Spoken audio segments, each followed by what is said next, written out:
Hiya folks, and you're very welcome along to this week's episode of John's Garage. This week I am back behind the wheel and I'm really happy. I do not need a camera person this week. We can do this on our own, which is perfect. So first things first, I'm using new camera equipment, I'm using new sound equipment.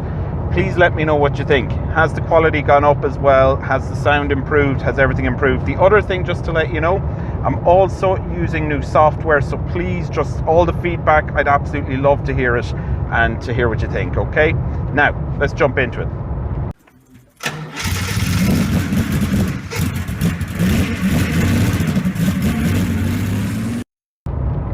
This week on John's Garage, we are driving an absolutely beautiful Renault 25. I'd also refer to this as the couch because this is a proper little armchair, really soft seats, lovely supportive armrests. This is literally, I could put my TV here in front of me and spend the night happily watching and what's going on TV from this seat. Now, the owner of this car uses this car every day. This is their daily car. And that's something which has really jumped out with me through this channel. A number of the people contact me and offer me their cars are using them every day. They're not locked away in sheds, and that's absolutely brilliant to see. It's great to see these cars out and being used because, of course, that's what they're for. Having said that, this particular car, I'm just looking down at the clock here, has just clicked over 49,000 miles from new. Now, you mightn't believe that mileage, but I certainly do, and I'll tell you why. I knew another owner of this car, and I went with them to pick this car up north of Belfast. I can't exactly remember where it was, but it was north of Belfast, from the original owner's son. Now, the original owner, lovely lady, unfortunately she had passed away, and the son was selling the car, and me and my friend went up and we picked this car up on what was the wettest day I've ever experienced picking up a car. We were at the point where we thought we were insane because we weren't going to be able to check what the car was like. And at that time, these weren't worth very much, okay? These weren't really in demand. Nobody really thought of them. Nobody really kind of lusted after a 25 back about, let's say, God, it must be the bones of 10 years ago now at this stage. Maybe I'm wrong. Maybe it was about 8 years ago, something like that anyway. We went up anyway. On the way home, started getting a smell. I'm like, what's that smell? We couldn't get over. The car was perfect. We was driving great, but we could get this burning smell, an ominous smell. One of those smells where you're like, should we call 999? Do we need to hold on? Do we need to wait? Anyway, we realized what it was. Oh, sorry. I've been driving an automatic all weekend, folks. I'm forgetting that I need to use the clutch.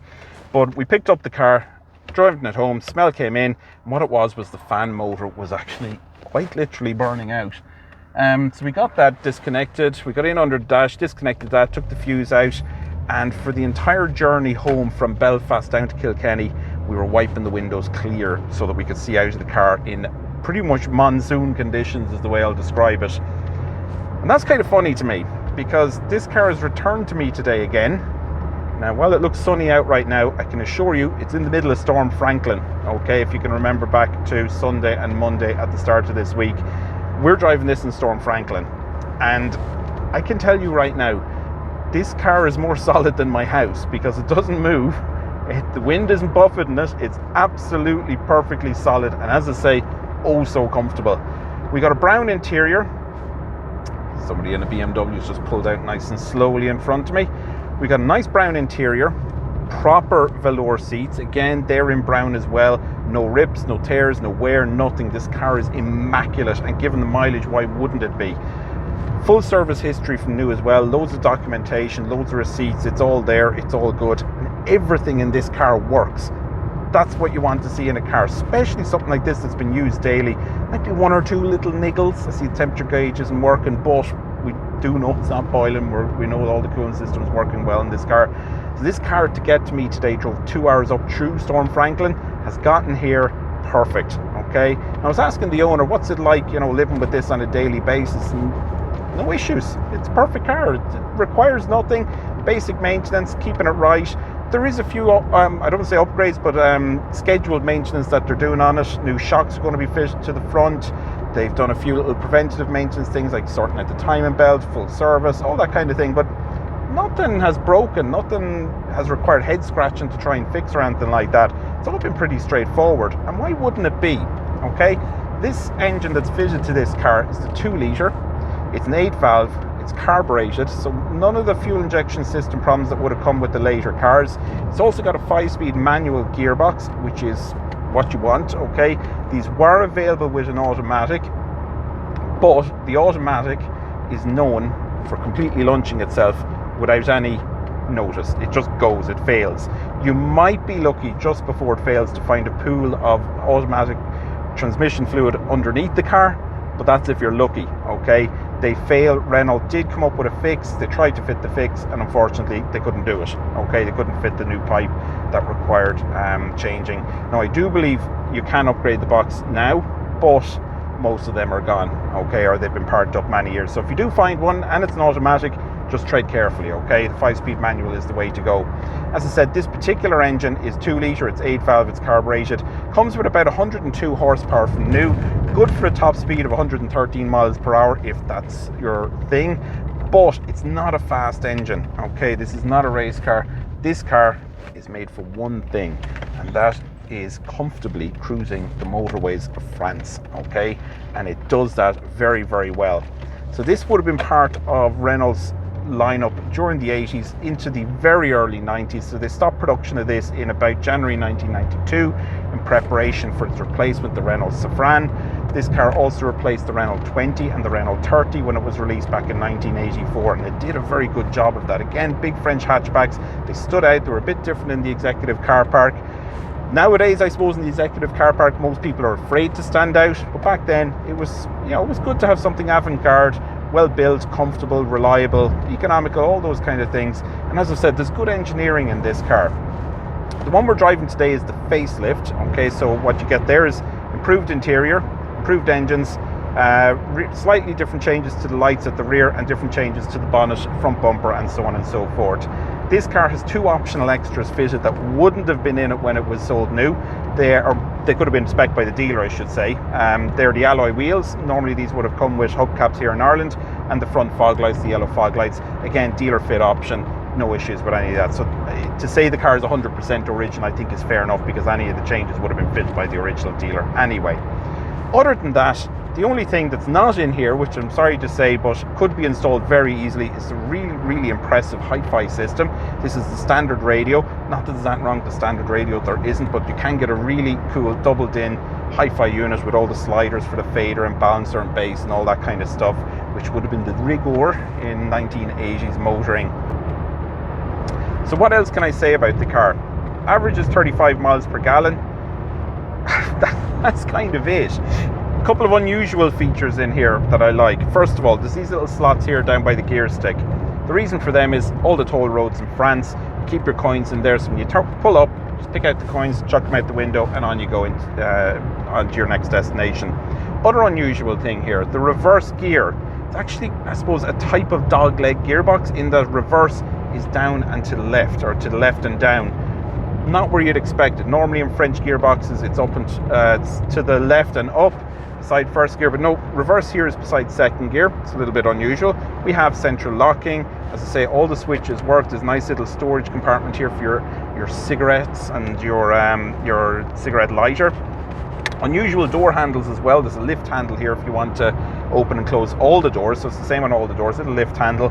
And that, it's just a beautiful, beautiful cruiser. It's very relaxed, very comfortable. You got hand controls here for the radio, so I think the theme here is luxury, ease of use, and also, to be fair to Renault at the time, technological advancements is what they were aiming for with the car. A couple of other unusual features which I suppose you wouldn't find in a modern car. There's roller controls for the heating system with a separate display of what's going on. And yeah, there's good storage on the dashboard, where now we'd have a big chunky airbag fitted. It's all there, it all fits, it all makes sense. You can see there's a few parts bin specials in here. So you got the air vents, which would have been standard across a lot of different Renault models. Radio would have been available in other models also. These big comfortable seats were not available in other models. These are literally captain's chairs. They're unbelievable. As I said, acceleration, it's fine, it accelerates, but that's not the point of this car. This car is all about luxury and comfort and convenience. What else can I tell you about it? Clutch is nice and light, brakes are nice and snappy, accelerator is, well, it accelerates. Electric windows in the front, winders in the rear, huge big glass hatchback, and that's kind of it. Now, something interesting about these cars which you may not know, these actually made it to America, but they weren't badged as a Renault and they weren't a hatchback. So Renault converted these into saloons and fitted a slightly modified interior and sold them in America under the brand Eagle Premier, and they were also known, I think, as a Dodge Monaco, but maybe if anybody knows the correct answer on that one, you might let me know in the comments. But they made it to the US, they were offered as a saloon. Were they well regarded? I don't know. I think they were a bit hit and miss in terms of build quality and reliability. They were a replacement though. What they were trying to do was replace American Motors, which Renault had acquired in the late 1970s, early 1980s. But what were Renault getting back in return? Renault were actually getting something, and it came within a hair's breadth of making it to Ireland, and that was the Jeep Cherokee. So if you look at publicity material around a certain period in the late 80s in Renault, or for Reynolds, you'll see Jeep models. You see the Jeep Wrangler, and you'll also see the Jeep Cherokee in the background.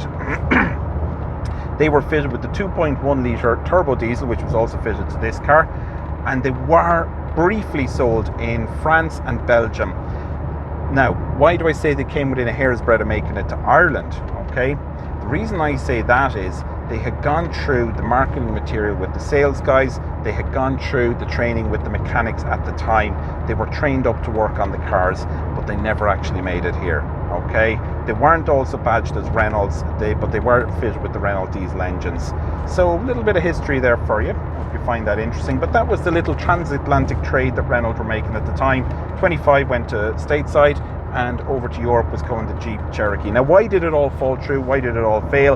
It failed at the time because Renault were bankrupt. They hadn't money to scratch their backside. So what they were trying to do was flog AMC Motors, which was just costing them an absolute arm and a leg. They flogged American Motors, the Eagle brand, all of those. Eagle Talon was another model they were selling. So they sold it to Chrysler at the time, who took it on, and of course we all know Chrysler made a roaring success of everything and never went bankrupt ever again. No, Chrysler quickly went bankrupt after taking on AMC. For a brief period in the 90s they were doing quite well, but in the early 2000s it just SH1T hit the fan for them, and unfortunately they ended up in a similar situation to Renault. But by that stage AMC were gone, Renault were gone from the States, they weren't being sold there anymore. Eagle as a brand was gone by the early 2000s. Chrysler was barely hanging on in there, but Jeep was doing pretty well. Okay, and as we all know, SUV market and all that went really wild thereafter. Now, I'm kind of digressing. I'm driving a Renault 25 and I'm talking about Eagle, an obsolete American brand. What else can I tell you about this engine? Right, the engine itself fitted in this car, along with most of the engines in the 25, is fitted longitudinally, and it's also slanted more towards the front, a little bit like an Audi 5-cylinder. Okay, the owner has kindly pointed out I thought the temperature was temperature gauge wasn't working in the car. They've reminded me that during the 80s and 90s, Renault fitted an oil level sensor. So when you turn on the ignition, needle goes up, tells you your oil level is fine, and then when you turn on the car fully, it drops away. So a little faux pas on my behalf there. The other thing that the owners corrected me on, and they're right, and I should have copped it because I was looking over there at the other control, is the mirror adjusters aren't electric, they're actually cable operated, but they've this cool little joystick for doing it, which makes it good and easy. And of course they're down here for convenience, all the controls are grouped together, which is great. Now, the other thing, a couple of other interesting little fact notes about the Renault 25.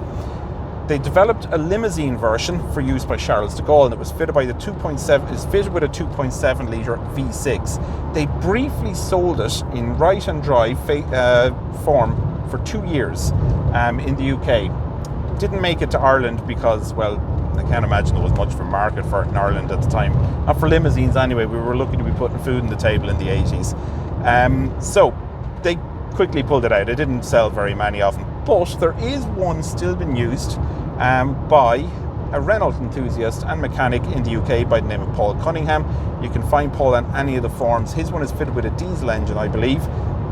But if you ever need help running these cars or advice or not quite sure, look up any of the Renault clubs. There's Renault Classic Car Club, Renault Owners Club, the Renault Owners Club Ireland, I'm going to plug that one. And the other one, the Renault Owners and Restores, again, that's an Ireland-based one, an Irish-based one. So support them. They're great, good guys in them all, and will help out. No problem with anything to do with the cars. What else was there? Now, in Ireland, there was, well, we didn't get the Limousine. We did get some other pretty cool models. So I've kind of said all along that this is the 2-litre 8-valve. It's a good cruiser. That doesn't mean Renault didn't produce hot versions of this car. They most certainly did. 2.9 litre V6. Yeah, that's pretty nice. That's pretty good. Same engine as fitted to Peugeots and Volvos, the PRV V6 at the time. But they also did a 2.9 litre V6 turbo, as was the rigor during the 1980s. If you wanted a fast car, you stuck a turbo on it. And Renault did just that. And their 225 turbo breathed fire. It was damn fast. But the problem with it was, number one, everyone was afraid of it because it was a big, fast Renault. Number two, it was expensive to put fuel in it. There's no doubt about that. But more than that, it was a pain in the arse to insure. Okay, and that I kind of think ended its popularity here. It was also very expensive to tax and to do all those different things with. But at the time, Renault had the 5 turbo, 9 turbo, the 11 turbo. There was the 18 turbo, 21 turbo. So they had plenty of turbos in the range. So why not make a big limousine executive car with a big turbo engine? And that's what they did. And that's pretty much it for the Renault 25 for today. How you going, Mr. Mark? You going to kiss my back bumper? Thanks, buddy. That was a continuous white line. Anyway, so many Merc drivers don't like Renault 25s. Other than that, yeah, it's a big, comfortable cruiser. The space in the rear is huge. The rear doors open nice and wide, so it's very easy to get in and out. Despite it being, I suppose in modern terms, quite a low car, access is great. Comfort levels are great. Everything is big, soft and cushy. And that's kind of it, really. The owner is sitting in the back. He's kind of feeling a bit like Charles de Gaulle, getting driven around the place here in his French limo. Very happy. And that's it. I'm really, really grateful. He brought it up from Cork. He's really eager to support the channel. And that's kind of what I like. So listen, I'd like if you could share the video around, send it to people. Don't forget to like, to subscribe, to comment. And if you have any questions about this car, I know the owner will be watching the comment section. So please post them up there. I'm sure he'd be delighted to answer them for you. Other than that, thank you all very much for joining us this week, and I really hope you enjoyed our little drive out in a Renault 25. I'm very, very lucky to get it.